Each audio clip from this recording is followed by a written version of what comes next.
Okay, so for this glute activation, we're gonna be activating in different positions through our gait cycle. So Chrissy's getting set up there.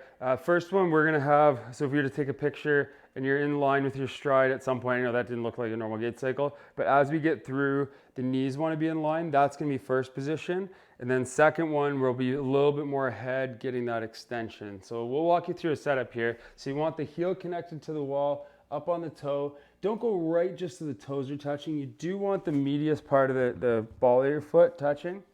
And then from there, we'll drive back. The front leg's gonna shimmy up until it's likely gonna be around where the heel's in line with that big toe. And your knees wanna be in line this way. So if you were to draw a straight line across, we'll just bring that in, good, right there. So then from there, we wanna get the hips as tall as you can, given you're in that position you're in. And then the glutes will stay turned on, big breath into that thoracic, and then draw that transverse abdominis in, so nice belly button draw. Okay, so we're connecting, that back leg is driving towards the wall, this front leg is resisting, kind of like if you're sprinting down a hill and you're trying to slow yourself down. That front leg is working like that, back leg is pushing off like you're about to go into a sprint. And second progression to that, so now we're gonna be mimicking like we're in our full step through. So if we were to take a picture at that point, we wanna be really tall so we're not sinking down. That's gonna inhibit getting that full extension and top of the glute to work properly. Okay, so you'll have to shimmy that front leg forward a little bit. So now the back knee is gonna be in line with the heel instead of the knees were aligned before. Now we're moving this heel up a little bit more. So this knee will be behind this. Now get into full extension. So pull this leg using the hamstring glute straight to a 98% lock.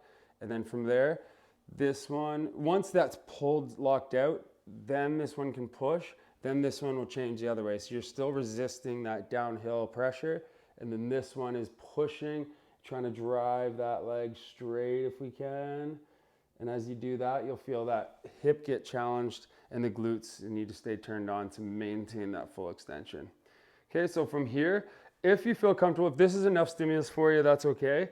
As a progression, just to start thinking gait, we'll twist. So if you picture yourself in a walking stance right now, this arm would be forward. So we're gonna pull the left shoulder back. So don't just kind of lazily rotate, try and actively pull that shoulder. And then as we step, we're gonna try and suck in here and switch from a glute pressure to now a hip flexor lift, pushing off with this leg, and then the chest will rotate the opposite way as you land.